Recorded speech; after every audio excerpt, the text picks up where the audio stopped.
మా వంటగదికి స్వాగతం. మా వంటగదిలో ఈరోజు ఇది ఆయిల్తో పని లేకుండా కాల్చిన పచ్చిమిర్చి వంకాయతో పచ్చి పులుసు ఎలా తయారు చేయాలో చూద్దాం. పల్లెటూరులో ఎక్కువగా ఇలానే చేసుకుంటారు. ఇది చాలా రుచిగా ఉంటుంది.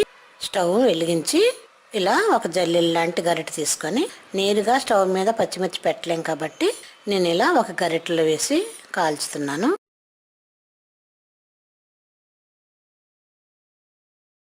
ఇలా కాలిన తర్వాత వీటిని ఒక బౌల్లో తీసుకుందాం. ఇలా కాల్చిన పచ్చిమిర్చివి. ఇప్పుడు వంకాయలు కూడా కాల్చుకుందాం.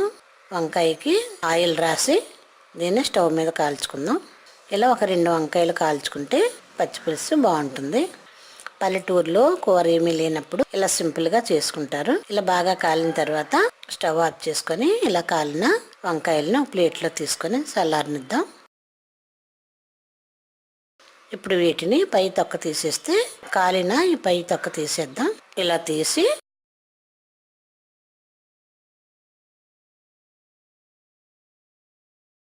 వీటిని ఒకసారి ఇట్లా చిదిపి చూస్తే లోపల ఏమన్నా పుచ్చిన పురుగులున్నా తెలుస్తాయి.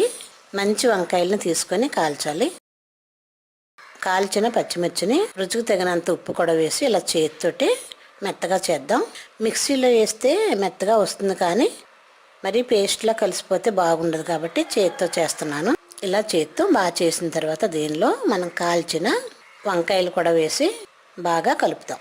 నేను చేతితోటి చేస్తున్నాను, మీరైతే మిక్సీ కానీ పప్పు గుత్తి కానీ ఉపయోగించవచ్చు. ఇలా వంకాయ కూడా మిర్చిలో కలిసిన తర్వాత మనం ముందుగా ప్రిపేర్ చేసుకున్న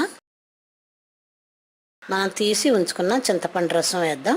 ఇది కూడా బాగా కలిపి కట్ చేసిన ఉల్లిపాయలు కూడా వేసి కలుపుకుందాం. పచ్చి పులుసులో ఉల్లిపాయలు ఇలా కట్ చేసి వేస్తే చాలా రుచిగా ఉంటాయి.